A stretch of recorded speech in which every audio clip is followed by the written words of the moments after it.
Bonjour la famille, bonsoir la famille. Indépendamment de là où vous suivez cette vidéo, c'est Lewis Culture Générale. Nous allons revenir pour la deuxième partie de cette vidéo portant sur l'historique du roi d'Abomey. Et comme je l'avais dit dans la première partie de notre vidéo, le royaume de Dahomey a connu en principe 14 rois. Mais des fois, il y a deux rois qui sont omis volontairement. Il s'agit de la reine Tassirambé et du roi Adandozan. J'en étais sur le roi Agadja. Agadja qui est un conquérant qui a permis au roi de Dahomey de s'agrandir jusqu'à l'océan. Et c'est au cours de son règne que le roi de Dahomey a connu une certaine domination du royaume d'Oyo. Et un de ses fils a été réduit en esclavage et a été déporté dans un pays Yoruba, dans le pays Yoruba. Il s'agit du fils qu'on appelle Tegbesu. Tegbesu pour dire enfant. Et il n'y a anangwa yonusin cléo tegbo iton sou yenansou. C'est-à-dire si c'est moi qui vais labourer le champ d'Iam des Yoruba, je pense bien que ce champ sera bourré de mauvaises herbes. Et lorsqu'il est revenu, il a été balafré, il est revenu, il est devenu le roi parce qu'on a vu que c'est la personne qui peut vraiment assumer ce poste. Malgré son exil, il est revenu, il est devenu roi. Un roi très aimé, mais il n'a pas fait il n'a pas duré longtemps au trône parce qu'il est un peu vieux avant d'être roi. Donc il a fait de 1740 à 1774. Uniquement, il a fait 24 ans. Et à la suite, à sa mort, on n'a pas trouvé un fils digne qui peut le remplacer. Aucun fils. On a regardé, pas de fils. On a dû prendre son petit frère qu'on appelle Pengla. Sintome Pengla, mancien vivons nous à rien. C'est-à-dire la pierre dans l'eau ne craint pas la fraîcheur. Donc, Pengla est resté là. Il est un roi très aimé, très intelligent. Il fait même partie des rois artisans.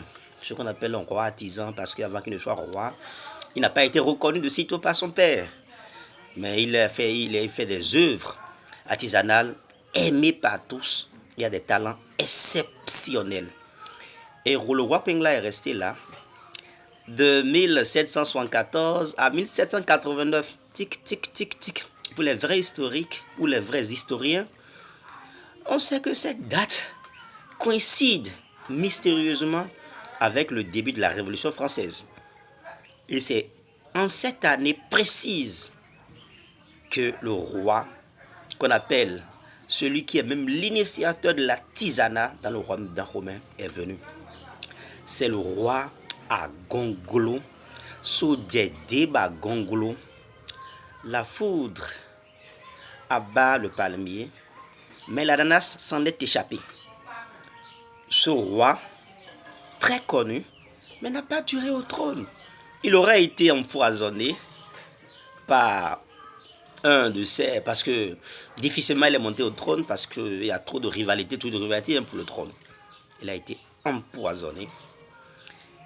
Et il a fait 9 ans parce qu'il est venu avec la Révolution française, comme je l'avais dit, en 1789.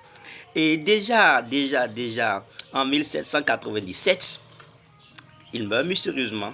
Et son fils, parce qu'il a beaucoup de fils, son premier fils s'appelle Alawi Vovo, Alavo. Son second fils s'appelle Adoukonou. Mais ni Alavo, ni Adoukonou ne pouvaient être rois, parce que pour être roi, il faut avoir certaines qualités physiques. Et je ne vais pas rentrer dans ces détails, il est vrai. On va expliquer le rôle de chaque roi. Et c'est leur petit frère Adandozan. Et dans Adandozan, la colère étale une natte qu'on ne peut déplier. Et Adandozan a fait de 1797 à 1818. Curieux, il a pratiquement 21 ans au trône. Il a fait 21 ans. Et il a fait beaucoup de choses, je ne vais pas revenir sur ça. Des vidéos viendront pour que je puisse dire ce que chaque roi a fait. Mais il faudrait préparer un coup d'État. Parce que les intérêts du ministre des Affaires étrangères, qu'on appelle Yovogan, ensuite c'était Félix Francisco de Souza, sont menacés. Il faut faire un coup d'État. Et plusieurs princes ont participé à ce coup d'État, pratiquement à l'unanimité.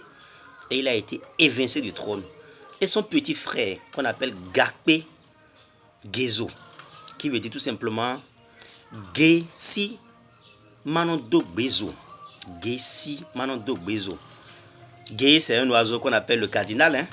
On dit ça a une queue rouge. Malgré cette couleur rouge apparentée au feu, ça ne peut pas enflammer la brosse. Donc c'est un peu ça. Et Gezo a fait de 1818 à 1858, 40 ans de règne.